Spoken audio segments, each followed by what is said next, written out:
वो वहां एक बच्चा 3.5 साल का जो 3 दिन पहले गायब हो गया, 4 दिन पहले कल उसकी डेड बॉडी मिली। उनके माँ बाप रो रहे थे कि एक बार हमारी भाई से बात करा तो हमारी टीम वहां गई हुई। अब आपके घर में भी 3.5 साल के बच्चे होंगे। सोचो जब आप अगर किसी के घर में ऐसी तकलीफ होती है तो वो क्या करे, किसके पास जाए। और ये क्यों हो रही है? क्योंकि सरकार में बैठे गए लोग, उनको सिर्फ एक ही चीज से मतलब है कि किस तरह से वो जो नफरत बांट रहे हैं वो जारी रहे। अगर इस मुल्क में अपने लोगों की रक्षा सुरक्षा करनी है और हक अधिकार बचा के रखने हैं, जो आजादी मिली है उसको जिंदा रखना है, तो फिर हमें लड़ना पड़ेगा।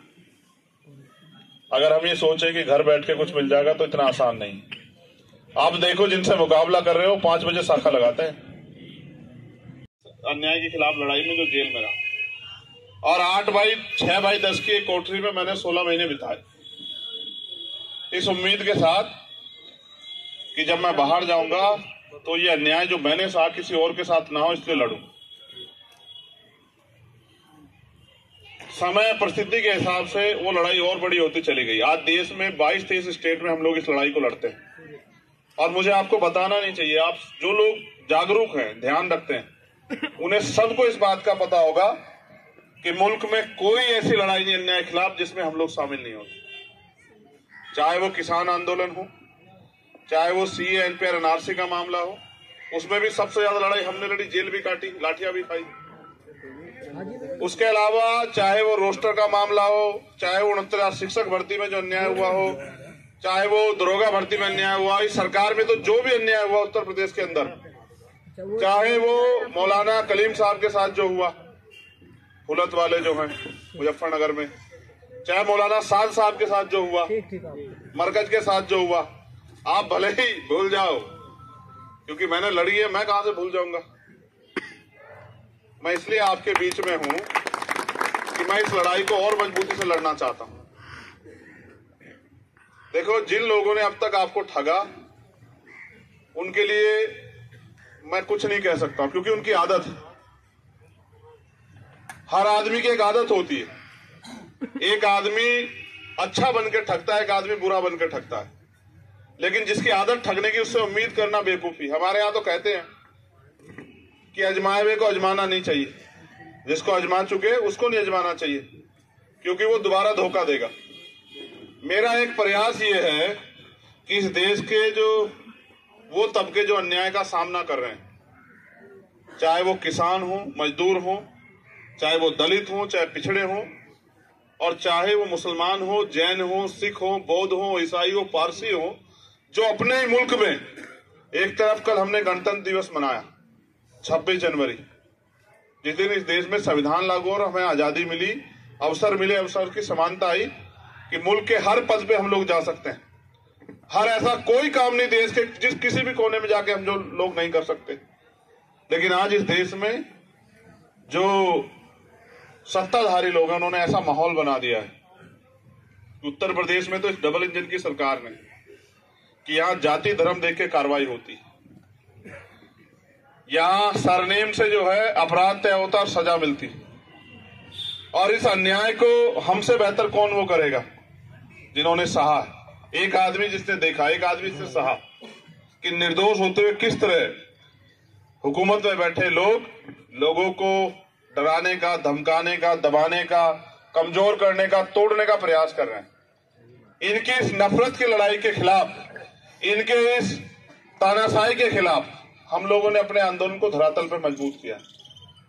और आप अगर मुझे जानते हैं, यहां बेटा हर एक वाइट शख्स अगर मुझे जानता है तो इस बात के साथ नहीं जानता कि मेरे पिताजी बहुत बड़े नेता थे, मेरी माँ बहुत बड़ी नेता थी, मेरे दादाजी बहुत बड़े नेता थे। कोई इस बात से नहीं जानता।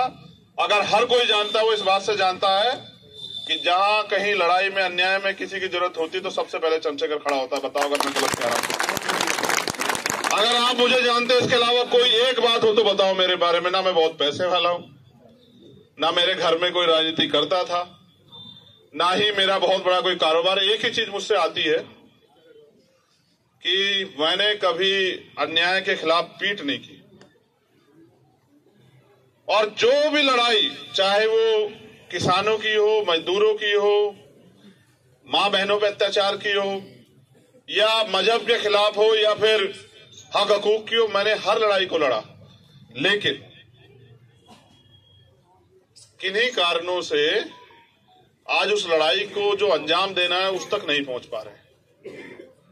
और उस अंजाम को देने का रास्ता जो है कल के दिन तय हुआ था, जब भारत में 26 जनवरी 1950 को संविधान लागू हुआ और वोट का अधिकार हमें मिला।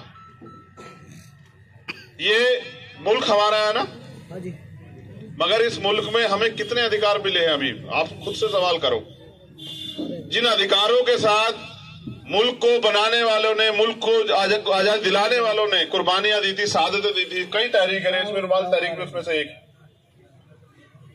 उनके हिस्से में इस देश में आया क्या? अभी क्या किसान को उसकी फसल का उचित दाम मिल रहा है? क्या यहां धार्मिक रूप से आप अपने उपासनाओं को, अपनी प्रार्थनाओं को, अपने कार्यक्रमों को करने की आजादी मिल रही है इस देश में? क्या इस देश में सरकारें भाईचारा बढ़ा रही हैं? क्या इस देश में नौजवानों को रोजगार मिल रहा है? क्या इस देश में महंगाई, जिसके सपने लेके सरकार के लोग आए थे बड़े बड़े वादे करके, क्या वो खत्म हो गई है? एक चीज तो मिली कि पहले अगर किसी के साथ कोई अन्याय होता था, कोई तकलीफ में होता तो दूसरा उसका हाथ पकड़ता था। अब अगर अन्याय होता है या कोई सड़क पे आप देखना किसी के साथ कोई हादसा हो जाए तो ये कहते हुए भी डर लगता है कहीं ऐसा ना हो इसी में कोई इल्जाम लग जाए हमारे ऊपर। आज ऐसे हालात हो गए। और जब रिजल्ट आता है, देखो जितने झूठ पे फैला लो आप, जैसे मरकज का मामला था, इन्होंने पूरा झूठ फैलाया, पूरा कोरोना घेर दिया कि साहब मरकज से कोरोना वो हो गया, और जी भर के गालियां दी, जी भर के अपमान किया, और फिर जब कोर्ट का आदेश आया तो पता लगा मरकज का कोई रोल ही नहीं। अब इसका जवाब कौन देगा भाई? उसकी वजह से जो नुकसान हुआ उसका जवाब कौन देगा? देखो ताकतवर लोगों को फिर भी कुछ ना हो, समीर भाई बिल्कुल सच कह रहा हूं, लेकिन कहीं भी अन्याय होता है, ये नफरत फैलती है तो उसका सामना गरीब आदमी को करना पड़ता है, जिसके पास कुछ नहीं, जो सड़क पर निकलता है इस काम से कि अपने बच्चों का पेट भरेगा, और वो शिकार हो जाता है इनकी नफरत का। लेकिन क्योंकि अगर उनकी बात को, अगर जो सवाल उनके दिल में उसका जवाब नहीं मिलेगा तो फिर क्या मजेदारी। मेरा काम करने का तरीका तो आपको अभी दिख जाएगा 1 साल में। इसके लिए आपको 10-20 साल इंतजार थोड़ा ही करने हैं। आपने तो ऐसे लोगों को भी बना दिया जिनकी शक्लें भी आपने नहीं देखी, उनको ढूंढते फिरते हैं आप कहाँ मिलेंगे। बताओ बनाया नहीं बना, बनाया नहीं बना बताओ। और उनसे काम कह दोगे तो वो कहेंगे क्यों क्यों, किस बात का काम? और मैं कह रहा हूं ऊपर वाले से डर के, वो कुदरत जिसको आप जिस भी नाम से मानते हैं, ईश्वर, अल्लाह, ईसा मसीह या किसी भी नाम से आप उसको मानते हैं, मैं उससे डर के बात कह रहा हूं कि बिजनौर का नाम अगर पूरे देश को याद ना हो जाए काम के मामले में तब मुझे देखो मैं कोई विरासती तो नहीं हूं साहब कि एक बार के बाद, आप मेरी उम्र भी देख लो, मुझे ऐसा तो नहीं कि इसके बाद घर बैठ जाना है भाई। अगर मैं घर बैठ जाऊंगा तो फिर इस आंदोलन को चलाएगा कौन? मैं तो इस आंदोलन को चलाने के लिए आऊं। अच्छा ये भी नहीं पता कल क्या होगा, ये भी तय नहीं है। अभी इन्होंने मेरी गाड़ी पे हमला करा, आपने देखा होगा यहाँ खतौली, क्यों करा ये नहीं पता आपको? खतौली में ये अहंकार में कह रहे थे कि हमें कोई हरा नहीं सकता, हरा नहीं सकता, मैंने इनके अलग से खींच ली वो सीट। यही तो लड़ाई है मुझसे और क्या है। मैंने इनसे कहा, ये कह रहे हैं कि हमने मंत्री लगा दिए, हमने मुख्यमंत्री लगा दिए, बाबा जी भी आए वहां बड़े बड़े भाषण देंगे, बवाल सवाल जो मनाया कहेंगे। और मैंने कहा आप चिंता मत करो, उन लोगों से भी कहा कि भाई आप परेशान मत हो, देखते जाओ, ये जो जनता है ना इसको समझाने की देर कि आज हालात क्या है। मैं आपसे पूछ रहा हूं, इस नफरत में कोई रोजगार कर लेगा क्या बाहर जाके? आप बताओ। और हम जो नफरत बांट रहे हैं कल इसका सामना हमें नहीं करना पड़ेगा क्या? तो इसलिए मैं आपसे कह रहा हूं कि अगर अपने हक अधिकारों की लड़ाई लड़नी है तो फिर आपको खड़ा होना पड़ेगा। अगर आपको मुझसे बेहतर कोई लगे, मैं दिल से कह रहा हूं, ये मेरी मोहब्बत है आपसे, अगर मुझसे बेहतर कोई लगे तो उसके साथ खड़े हो जाना। मुझसे बेहतर अगर कोई लग जाए आपको काम में, जिस चीज में तोड़ लेना, और अगर ना लगे तो फिर मेरा साथ देना समय आने पे, फिर मुझे आजमा के देखना। इसलिए भी कह रहा हूं क्योंकि जब एक गरीब का बेटा, भाई आपसे भी कह रहा हूं, जब एक गरीब का बेटा आगे बढ़ता तो चुभता बहुत लोगों की निगाह में। ये मेरी बात को याद रखना। सही बात है। जब कोई अपने पैरों पे खड़ा होता है ना, कोई गरीब कुछ कर दिखाने के लिए, तो वो बहुत लोगों की नजरों में चुभता है। और ये मेरे साथ समस्या, जो लोग ताकतवर हैं जमहूरियत की वजह से, सत्ता की वजह से, वो याद रखे, मीडिया के साथी भी आए कि समय बदलता रहता है। आज आपका है, कल हमारे लोगों का भी होगा। आप देखना, इसी प्रदेश में होगा। और एक ऐसा समय आएगा कि इंसान को मजहब की वजह से, धर्म की वजह से, पशु की वजह से सताया नहीं जाएगा उत्तर प्रदेश में। और सब लोगों को अपने कारोबार, तरक्की, आगे बढ़ने का अवसर मिलेगा। मेरा एक संदेश भी अगर आप कहो तो दे दूं, कारोबार तो कराओ, लेकिन इस देश के सिस्टम में भी आओ, नौकरियों में आओ। जब हम उस सिस्टम का हिस्सा हो जाते हैं ना, तब कुछ चीजें ऐसी हो जाती हैं कि कुछ अन्याय अगर हमारे खिलाफ हो रहा होता तो हम पे कुछ होता है, हमारी बात रखने वाला भी कोई होता है। हम इसको अगर नकारना चाहते हैं, इसे नकार के हम इस देश में अपने पैरों में नहीं खड़े हो सकते। तालीम स्वीकार करो।